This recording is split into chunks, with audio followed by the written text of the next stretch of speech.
Anumang oras ngayon ay manunumpa na sa pwesto bilang bagong alkalde ng Maynila, si Joseph Ejercito Estrada. Nanumpa na rin ang kanyang running mate na si Isko Moreno bilang vice-alkalde ng Maynila. Kani-kanina lang ay nanumpa na rin sa tungkulin ng mga konsihal ng 6 na distrito ng Maynila. Panoorin po natin ito.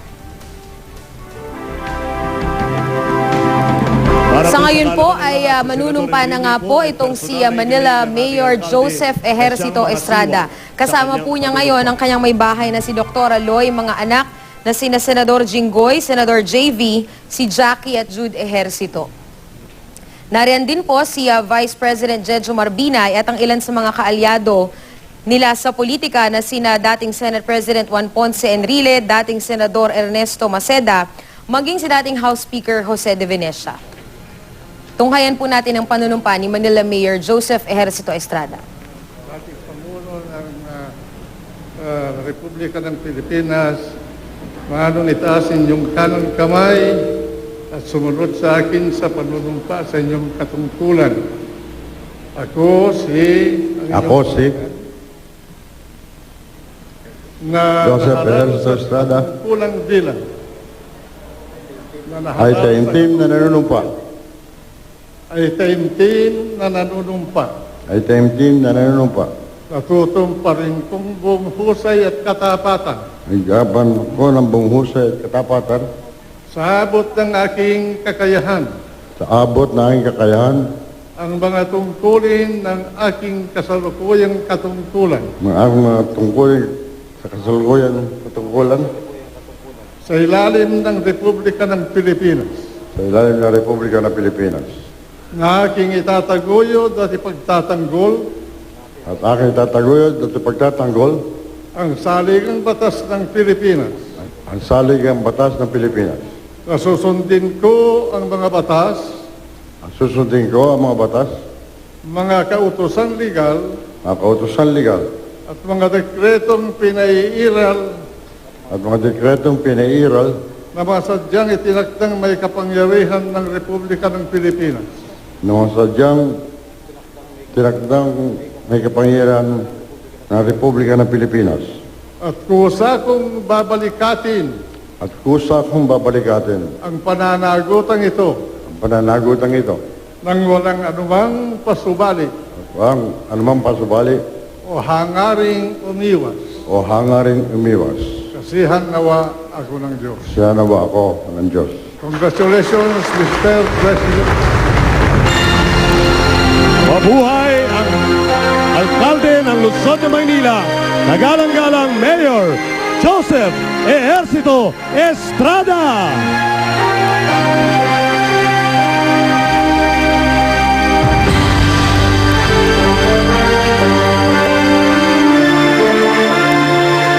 Pusang pasasalamat sa kagalang-galang na Senador Juan Ponce Enrile sa pagbibigay niya ng panahon at karangalan sa okasyong ito sa pangangasiwa ng panunumpa at katungkulan ng ating bagong alkalde. Palakpakan po natin ang kagalang-galang Juan Ponce Enrile.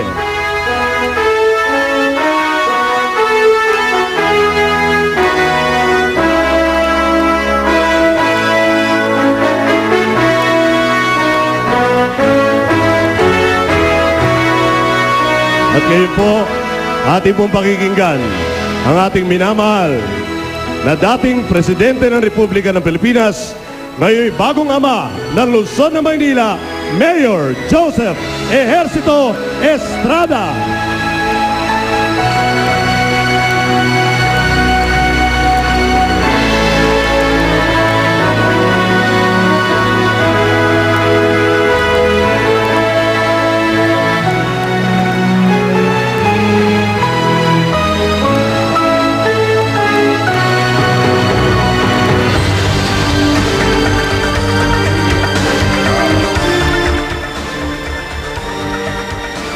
Ngayon po ay magbibigay na nga ng talumpati ang bagong upong Manila Mayor na si dating Pangulong Joseph Ejercito Estrada. Pakinggan po natin ang kanyang talumpati. Vice President Jejo Marbinay, our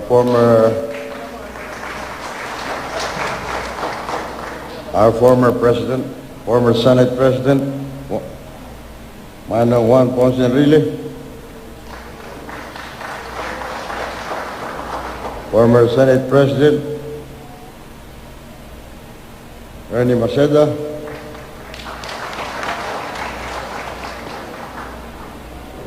acting 2 days only, Senate President Jingo Estrada,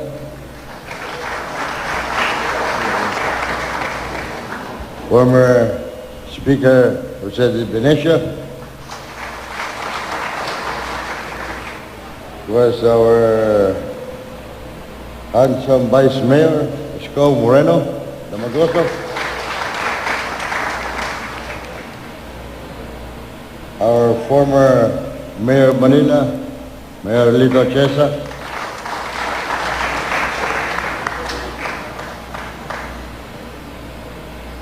former Vice Mayor Lani Lacuna, also our Honorable Congressman Amado Bhagat Singh, Congresswoman Tricia Bonoan, our honorable councilors, and the only wife of our Vice Mayor, Mrs. Moreno Badimagoso,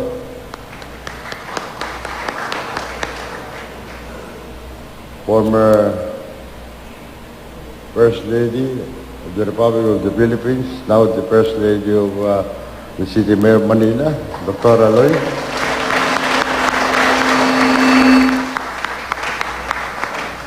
And of course, the newly elected and now former Mayor of San Juan, former Congressman, and now Senator J.B. Ejercito Estrada.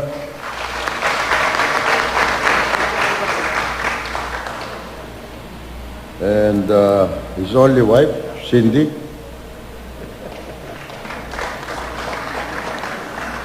And all my families here. Distinguished guests, Excellencies, ambassadors, families and friends, isa pong magandang araw kahit na bumabagyo at mabuhay ang ating mahal na mga kababayan na dapat na dakila at makasaysayang lungsod ng Maynila. Malagod kong pinaabot sa inyong lahat ang aking bukod tanging pasasalamat sa inyong pagtangkilik sa akin nitong nakaraang halalan. Taos puso kong nagpapasalamat sa inyong pagtitiwala at sa inyong walang sawang pagsuporta sa akin. Sa aking makisig at masipag na Vice Alcalde, Isko Moreno, at sa ating mga ginagalang na kinatawan ng konseho at ang ating mahal na Congressman Amado Bhagat Singh, mahal na mahal ko dahil sa kanyang distrito pinakamalaking aking nilamang. At ating Congresswoman Tricia Bonoan. Ngayon ko lang kayo nakita, maganda pala kayo. Sa mga tinatawan ng 6 na distrito ng Maynila at sa ating mga opisyal, mga barangay chairman at mga kagawad ng mga barangay,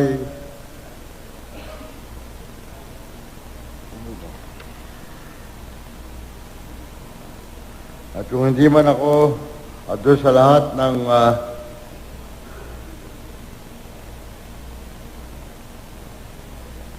kung hindi man ako, ano ba ito?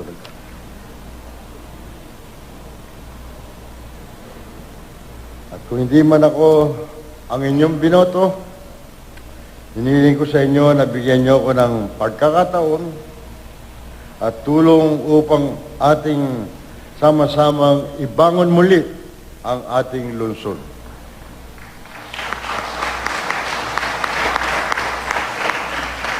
Hinihiling ko po sa inyo ang ating pagkakaisa sapagkat ang karangalan ng Maynila at ang kinabukasan nito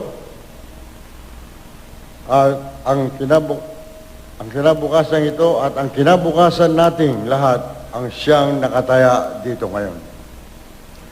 Higit sa lahat, ang kinabukasan nito ay hindi lamang para sa ating kababayang Malineño, kundi para sa lahat ng mamamayang Pilipino. This is also another historic milestone for the city of Manila. For the first time in history,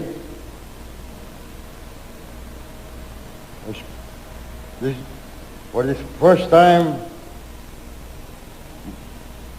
Manila will have an ex-convict as your mayor.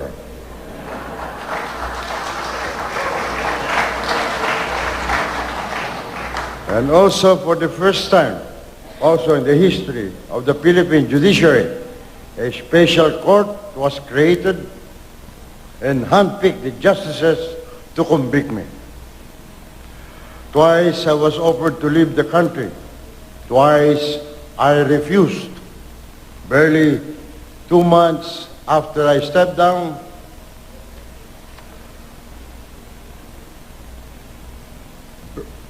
Secretary Nani Perez, through former Chief Justice Andres Narbasa, offered me to leave the country and go to the country of my choice, bring anything I want to,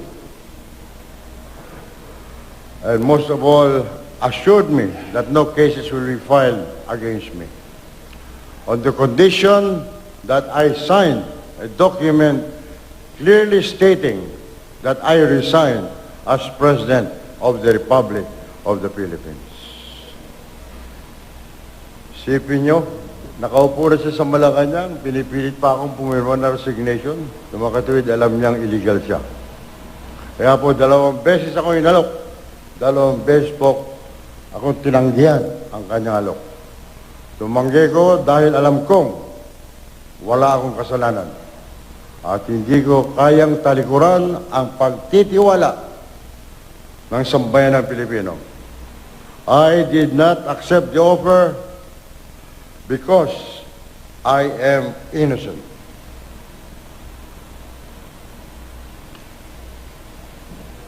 But as prejudged, I was convicted, and the justices who convicted me were immediately promoted to the Supreme Court. Kung ako man ay ex-convict, ito'y dahil sa aking prinsipyo. And I feel that I'm in good company with President Nelson Mandela of South Africa, Deputy Prime Minister of Malaysia, Anwar Ibrahim, Aung San Suu Kyi of Myanmar, and our own the late Senator Ninoy Aquino, who was also convicted by a military court. We were all convicted. That is why we are now known as men of conviction.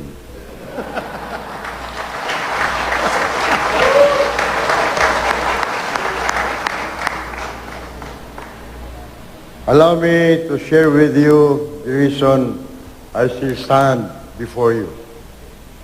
Despite the vicious propaganda against my person perpetrated by the elite and my political opponents, despite the inhuman treatment I received, despite the disrespect I did not deserve, in the end, well-known and highly respected personalities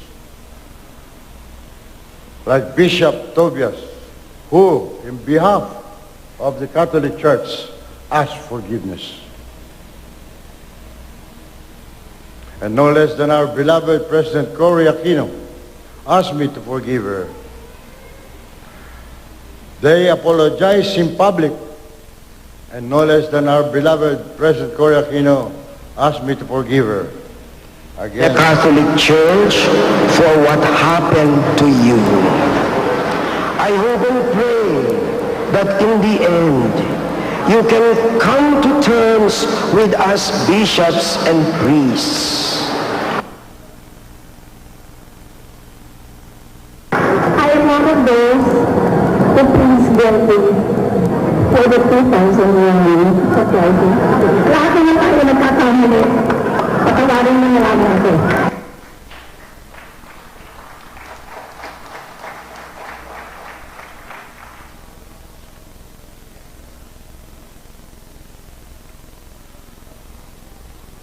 kaya ngayon ay sisimulan natin at bubuksan natin ngayon ang isang bagong kabanata upang ibalik ang sigla at kaayusan at kaunlaran ng ating lungsod ng Maynila. Marami at malawak ang dapat nating gawin para isaayos at ibalik ang ganda at sigla ng lungsod ng Maynila. Maraming mabibigat na hamon ang ating hinaharap. Hindi na natin kailangan ang sabihin pa sa atin yan ng mga kung sino-sinong banyaga ang tumutiligsa sa atin sa Maynila. Magtataka pa tayo kung bakit sinasabi ni, pangalan nun, si Dan Brown, ang American author, na sinabi Maynila ay gates of hell. Many are still in a state of denial about this. Pero para sa akin at para na rin sa ating lahat, this is a wake-up call. Kaya ang sigaw natin ngayon, gising Maynila, bangon Maynila, at sulong Maynila.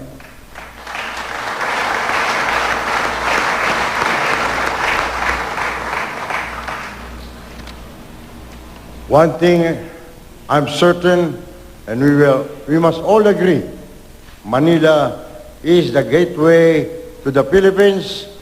Manila is the face and image of the Philippines, the pearl of the Orient. And we must ensure that this image is honorable and deserving of our respect, of the respect of the international community of nations. What are the challenges we are faced today in our beloved city? Ano ang kondisyon ngayon? Ano ang kondisyon ng ating mga syudad ngayon? Nasa ating Maynila ngayon ang pinakamaraming mahirap na mga kababayan. Ayon sa pag-aaral ng ilang mga profesor ng Universidad ng Pilipinas, we have today in Manila the highest poverty incidence in the National Capital Region. Nasa atin sa Maynila din ang pinakamaraming walang trabaho. Ayon sa pag-aaral ng ilang mga profesor ng Universidad ng Pilipinas, Manila has the highest employment rate in the National Capital Region. Sa mga syudad sa Pilipinas, ang ranking ng Maynila ay out of 38 cities, number 36 ang Maynila. Sa usapin naman ng governance ayon sa Department of Interior and Local Government, yan pong findings ng DILG. Ayon din sa report ng Commission and Audit, nakabaon sa utang ang ating syudad. Nagit kumulang sa 3.2 bilyong piso, 3.5 billion. That is the report of Commission and Audit. Ang utang naman sa Meralco, ayan, ang date February 21, 2013. Ang utang sa Meralco ay higit kumulang sa 600 milyong piso, 598,257,513 pesos and 19 centavos. Mas malaki na po ngayon yan. Hunyo na ngayon. Hindi ko malaman kung paano natin babayaran. Kaya ang kondisyon naman ng kriminalidad ay lalong lumalala. At laman ng mga payagan natin, ang ilang pulis Maynila ay nasasangkot pa sa mga krimen gaya ng mga extortion, kidnapping, robbery, hulid up, at iba pang istorya ng kotong mula sa Divisoria hanggang doon sa port area.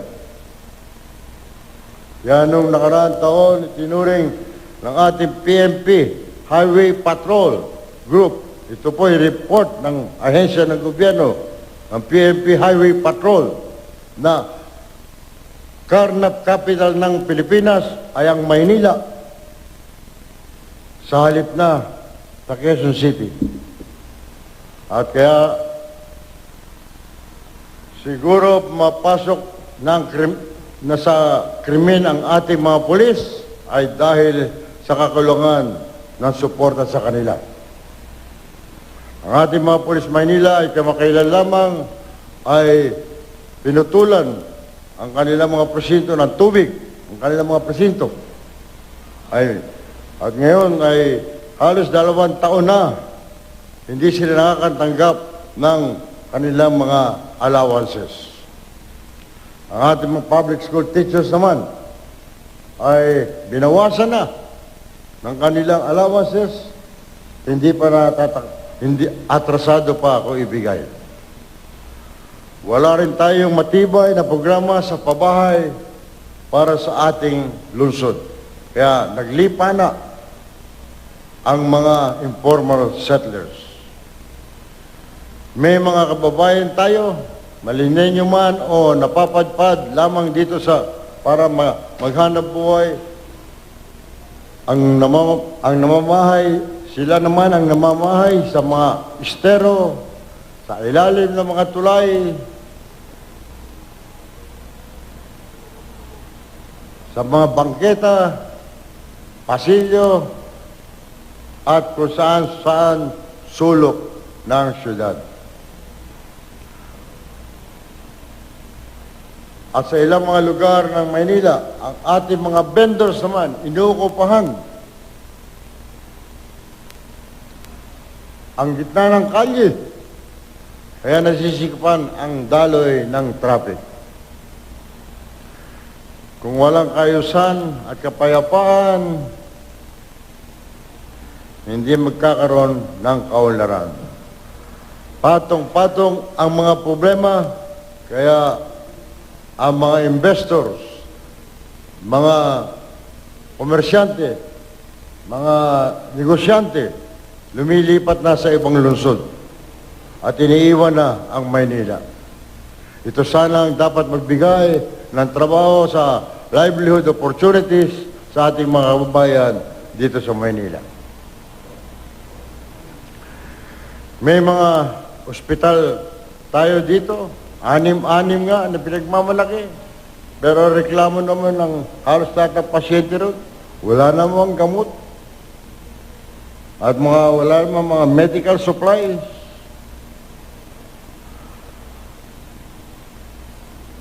Ayun, may pusa pa.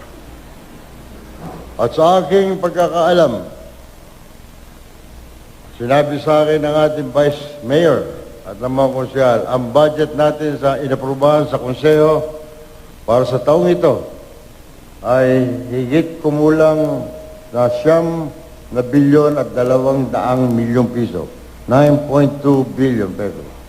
Ngunit, ang ating tinatayang koleksyon nitong nagdaang first quarter at second quarter ay umaabot lamang yata ng 2 bilyong piso.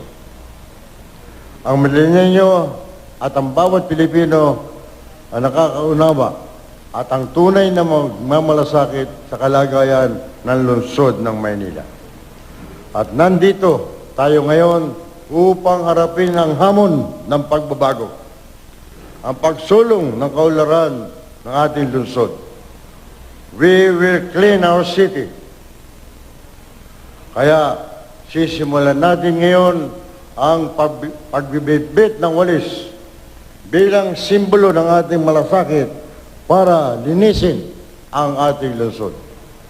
At lilinisin natin, wawalisin natin hindi lamang ang mga basura, kundi ang mga korupsyon, ang mga sindikato sa kotong at kriminalidad ng mga tiwaling kotong cops.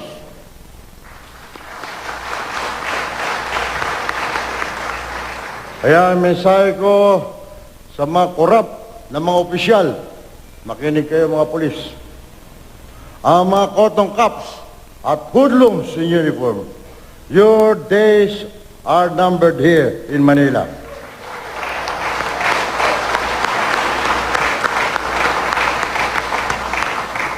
Your days are over in this city. Tapos na ang maliligayang araw ninyo. Tapos na, tapos na, tapos na.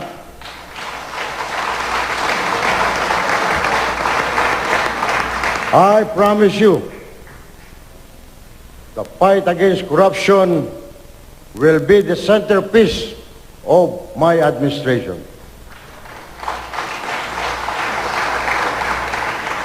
We will clean up our police force and see to it that they will truly be Manila's finest and not Manila's worst.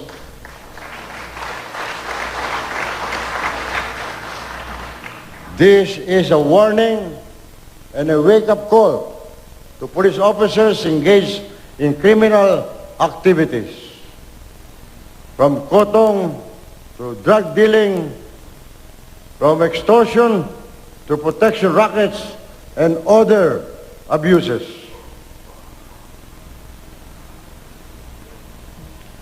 I ask you to reform because we will go after you. Ang advice ko sa inyo, magbago na kayo. We will apply the full force of the law so that we may become a model city insofar as peace and order is concerned.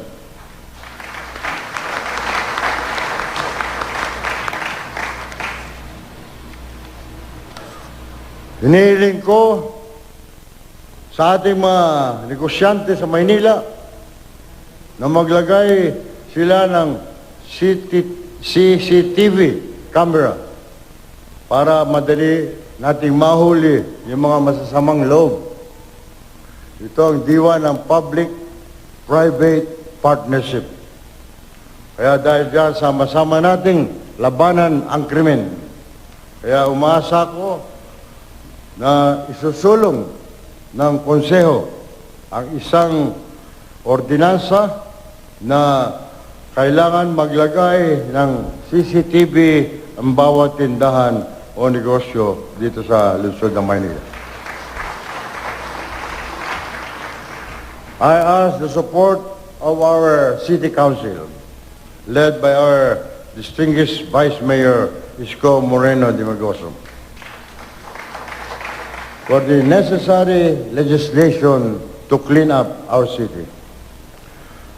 In our first 100 days, we must clean the streets from vendors that cause traffic jams, that create a conducive environment for petty crimes like snatching.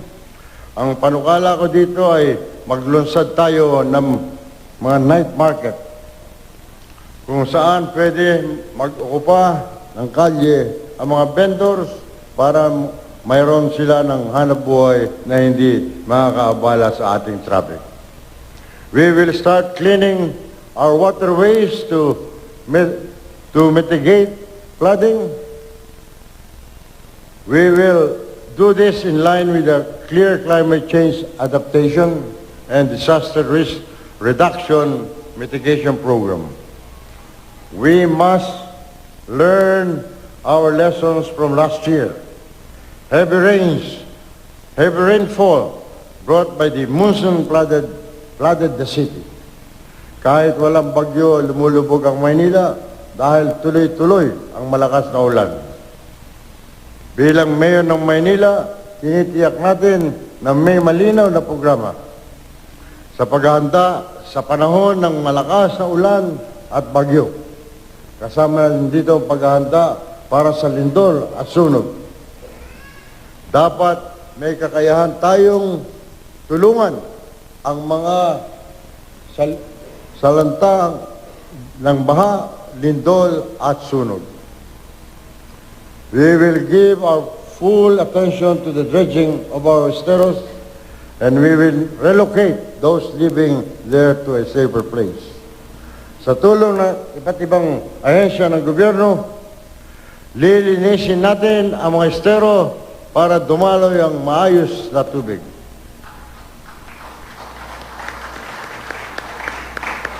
Kaya sasamantalain ko na ang pagkakataon ito para magpasalamat ako kay Pangulong Noynoy Aquino, kay Secretary Babe Singson ng Department of Public Works and Highways, at kay Attorney Francis Tolentino, Chairman ng Metro Manila Development Authority, dahil sisimulan na nila ang programa para sa dredging at paglilinis ng ating mga estero.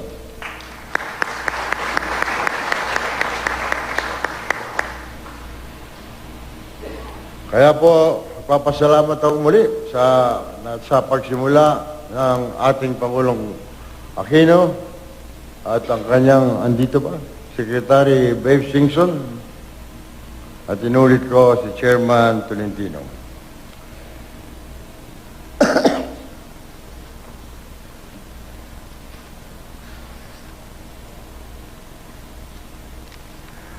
Ang mga beautification project sa Maynila tulad ng pagsasaayos at pagpapaganda ng Rojas Boulevard, si MMDA Chairman Tolentino ang nangako naman na tutulungan tayo dito sa Maynila, at nangako naman ako na ay makikipagtulungan tayo sa kanila. Nandyan ang anti-littering campaign. Subalit ang basura ay nagkalat sa kalsada ay hindi problema naman ng Mayor o MDA o ng MDA. Ito ay problema nating lahat. Kaya hinihingi ko rin sa inyo na mangako rin kayo ng handa kayong tumulong, handa kayong makiisa at magbuwis ng oras at pawis para sa kagaganda ng Maynila. Nagpapasalamat din ako sa ating mahal na Vice Presidente ng Pilipinas, Vice President Jojo Marbinay, para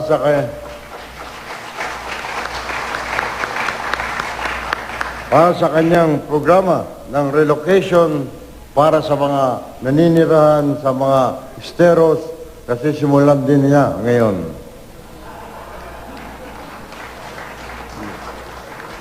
Mabuti na iniipit natin siya.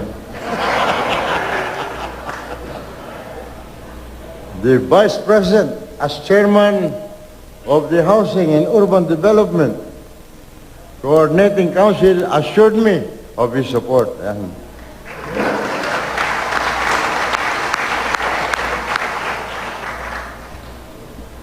Thank you for coming, Mr. Vice President. Salamat po. At ngayon po ay sisikapin naman natin ilunsad ang isang programang para sa kalusugan. We will try to strengthen primary health care, especially at the barangay level, so that we can install a system of quality but affordable health care for our citizens in Manila. We will try to improve health financing by coordinating with the Department of Health and PhilHealth. Pero lahat ng ito ay kailangan malaking pondo. May kasabihan nga, hindi tatakbo ang sasakyan kung walang gasolina.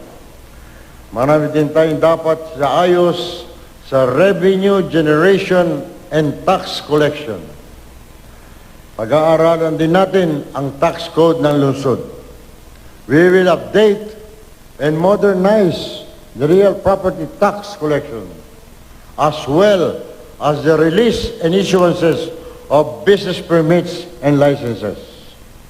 I will ensure that we will first launch a program of efficient and systematic tax collection before we even consider any increases of or introduction of new taxes. These are the challenges we face today in our city, and for which I will need your help and cooperation.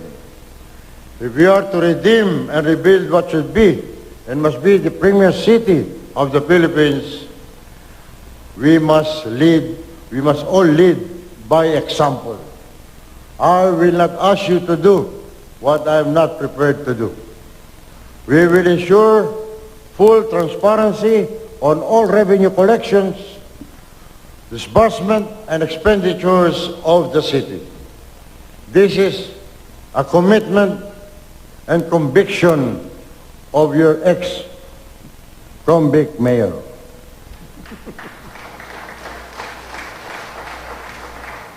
Kaya marahil iwan na muna natin ngayon ang mga politika-politika. Dahil kailangan natin ipakita sa natin sa lahat na kaya natin ito. Magagawa natin, pagandahin uli ang Maynila. At ang sigla ng Maynila na may pagmalaki natin sa buong mundo. Pero hindi po ako si Superman. At ang alam kong hindi ko kaya bigyan lahat ng solusyon ang lahat ng ito. Hindi po magic ang mga problemang ito dahil nag-ugat ito sa maraming taon at dekadang kapabayaan. Ang iniling ko lang po sa inyo ay konting tiis, konting sakripisyo, konting dagdag ng pasensya, konting dagdag po ng pag-unawa. At higit sa lahat, ang inyong buong pusong pagmamalasakit at pagdamay. At kung kinakailangan man ako ay maglimos, makiusap at manatluhod, ay kanino man ay gagawin ko. Gagawin ko ng buong puso para ibangon muli lamang ang ating lungsod ng Maynila.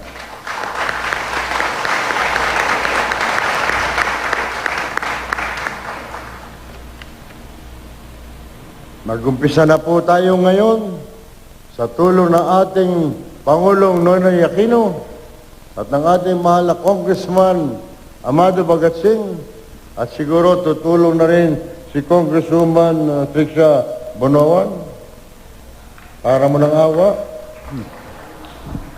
at ang buong konseho at sa tulong ng bawat barangay at higit sa lahat sa tulong ng lahat ng mamamayan nagmamahal at nagmamalasakit sa lungsod ng Maynila para tulungan ang ating mga kapuspalad na mga kababayan.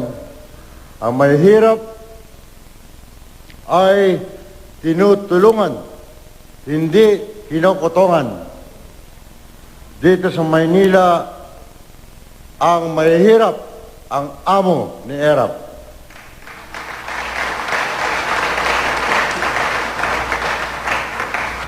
Kaya po,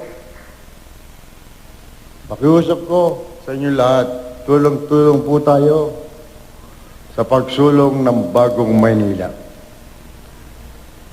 Hindi ko po kaya kung nag-isa ito. Kailangan ko po ang bawat tulong ng bawat mamamayan at hindi lang po mga tiga Maynila. Sapagkat ito pong Maynila ay ito po ang muka ng ating bansa. Kaya po ako'y nakikiusap sa inyong lahat na tulungan niyo po ako, tulungan niyo po ang aming konseho ang aming mga konseho. At asahan niyo po, kami po naman ay susuklian namin yung pagtulong niyo ng buong katapatan na paglilingkod dito sa ating mahal na lungsod ng Maynila.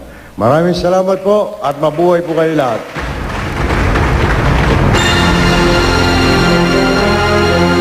Maraming salamat po. Ang ama ng lungsod ng Maynila, ang alkalde ng lungsod ng Maynila, Mayor Joseph Ejercito Estrada.